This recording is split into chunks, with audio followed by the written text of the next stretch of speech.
bohong. Aku hanya memikirkan satu peraturan penting. Kenapa kau lakukan hari ini kalau kau bisa melakukannya besok? Few moments later.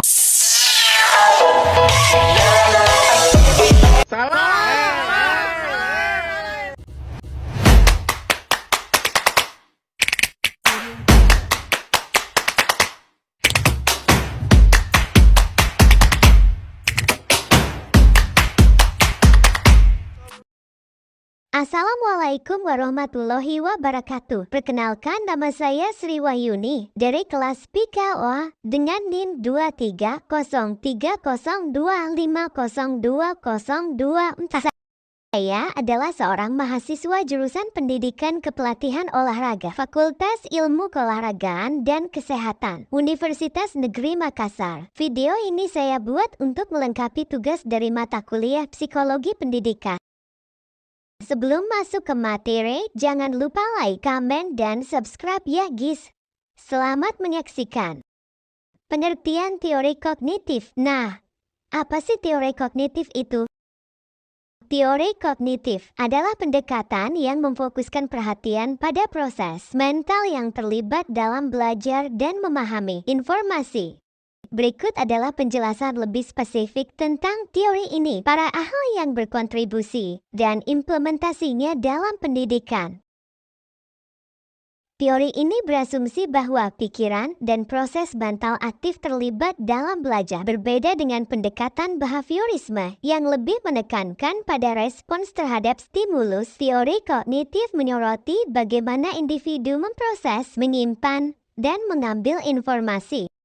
Tapi sebelum itu kita akan membahas terlebih dahulu kunci dari teori kognitif. Adapun kunci dari teori kognitif itu sendiri meliputi: pertama, proses kognitif, di mana dalam proses kognitif itu sendiri kita harus meneliti bagaimana individu berpikir, mengingat, dan belajar. Yang kedua, skema. Skema adalah struktur mental yang membantu individu mengorganisasi dan memahami informasi. Yang ketiga, asimilasi dan akomodasi. Asimilasi dan akomodasi adalah proses di mana individu menyesuaikan skema mereka untuk memasukkan pengalaman baru. Dan yang terakhir adalah metakognisi, yaitu kesadaran dan pemahaman tentang proses kognitif sendiri, seperti strategi belajar dan refleksi. Teori ini sering digunakan dalam pendidikan, psikologi klinis, dan penelitian perilaku, memberikan wawasan tentang bagaimana cara berpikir mempengaruhi perilaku dan pembelajaran.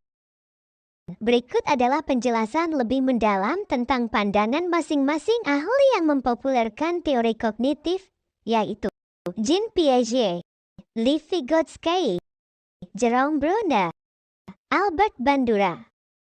Yang pertama, teori kognitif menurut Jean Piaget. Teori kognitif Jean Piaget adalah teori yang menjelaskan bahwa kecerdasan manusia berkembang seiring dengan pertumbuhan, dan bahwa manusia membangun kemampuan kognitif melalui tindakan yang termotivasi dari lingkungan. Mengembangkan teori perkembangan kognitif yang menguraikan bagaimana anak-anak membangun pemahaman mereka tentang dunia melalui serangkaian tahap. Dalam teori perkembangan kognitif, Piaget berargumen bahwa anak-anak berpindah melalui 4 tahap perkembangan kognitif yang mencerminkan cara mereka memahami dunia. Yang pertama, yaitu sensori motor. Artinya anak belajar melalui interaksi dengan lingkungan mereka, mengembangkan pemahaman dasar tentang objek dan tindakan. Kedua, praoperasional.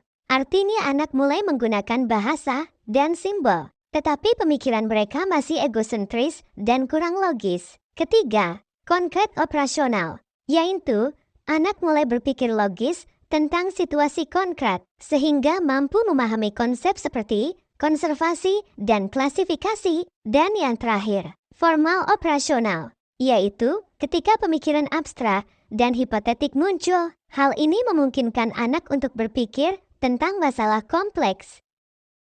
Kedua, teori kognitif menurut Lev Vygotsky. Teori kognitif menurut Lev Vygotsky adalah teori yang menyatakan bahwa perkembangan kognitif anak-anak dipengaruhi oleh interaksi sosial, bahasa, dan lingkungan. sosial konstruktivisme Vygotsky menekankan bahwa perkembangan kognitif sangat dipengaruhi oleh interaksi sosial dan budaya. Pertama, zona perkembangan proksimal atau ZPD adalah area di mana siswa dapat melakukan tugas dengan bantuan orang lain, menunjukkan pentingnya dukungan sosial dalam belajar. Kedua, scaffolding, konsep yang berkaitan dengan memberikan dukungan yang tepat untuk membantu siswa memahami dan menyelesaikan tugas. Ketiga, menurut Jerome Bruner, teori kognitif menurut Jerome Bruner adalah teori yang menjelaskan tentang perkembangan kognitif manusia, cara manusia belajar, dan bagaimana manusia memperoleh dan mentransformasi pengetahuan. Bruner berpendapat bahwa belajar merupakan proses aktif yang memungkinkan manusia untuk menemukan hal baru. Ia juga berpendapat bahwa prinsip-prinsip dasar dari setiap mata pelajaran dapat diajarkan pada usia berapapun, asalkan materi tersebut diubah ke dalam bentuk yang sesuai. Pembelajaran penemuan. Bruner berpendapat bahwa siswa belajar lebih baik melalui proses penemuan sendiri. Pertama, 3 mode representasi. Ia mengidentifikasi 3 cara siswa memahami informasi, enaktif tindakan, ikonik gambar, dan simbolis bahasa. Kedua, konstruktivisme. Bruner percaya bahwa pembelajaran adalah proses aktif, di mana siswa membangun pengetahuan berdasarkan pengalaman mereka sendiri. Teori kognitif menurut Albert Bandura. Teori kognitif sosial Albert Bandura menyatakan bahwa perilaku manusia adalah hasil dari interaksi antara faktor pribadi, faktor lingkungan, dan pola perilaku. Teori ini juga dikenal sebagai teori belajar sosial, teori pembelajaran sosial. Bandura menekankan pentingnya pengamatan dalam pembelajaran, yaitu modeling. Siswa belajar dengan mengamati perilaku orang lain dan meniru mereka. Hasil aktivitas adalah keyakinan seseorang pada kemampuan diri mereka untuk mencapai tujuan, memengaruhi motivasi dan pencapaian mereka. Nah, selanjutnya adalah implementasi teori kognitif dalam dunia pendidikan. Dengan memahami pandangan ini, pendidikan dapat dirancang untuk mengakomodasi cara siswa berpikir dan belajar, mendorong eksplorasi, kolaborasi, dan refleksi kritis dalam proses pembelajaran. Yang pertama, pembelajaran aktif, yaitu pembelajaran yang memungkinkan siswa terlibat dalam eksperimen, proyek kelompok, dan diskusi. Hal ini dapat membantu mereka membangun pengetahuan melalui pengalaman langsung. Kedua, strategi kognitif, yaitu mengajarkan teknik seperti peta pikiran untuk membantu siswa menyusun dan mengaitkan informasi, memudahkan pemahaman dan ingatan. Ketiga, kolaborasi, yaitu menggunakan kelompok belajar dan diskusi kelompok untuk mendorong siswa saling belajar dan berbagi ide, meningkatkan pemahaman kolektif.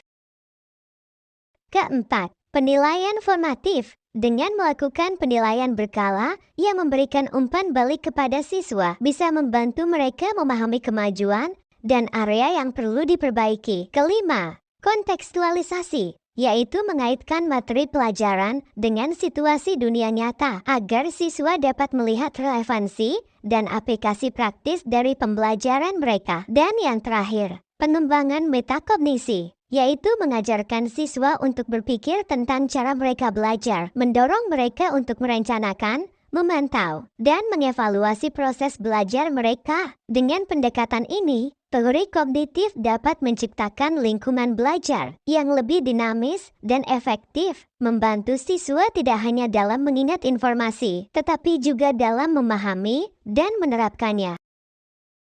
Itulah materi teori kognitif yang bisa saya jelaskan. Adapun kesimpulan dari materi teori kognitif adalah bahwa proses berpikir, pemrosesan informasi, dan pengembangan pengetahuan memainkan peran kunci dalam belajar. Teori ini menekankan pentingnya pemahaman individu terhadap informasi, bagaimana mereka menyusun pengetahuan, dan bagaimana pengalaman memengaruhi cara mereka berpikir dan belajar. Dengan memahami struktur dan proses kognitif. Pendidik dapat merancang strategi pengajaran yang lebih efektif, sehingga siswa dapat mengembangkan keterampilan berpikir kritis dan kreatif.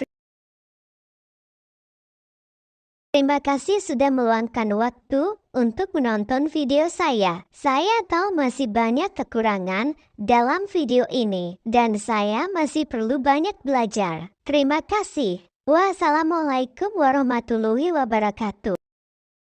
Arigatou gozaimasu.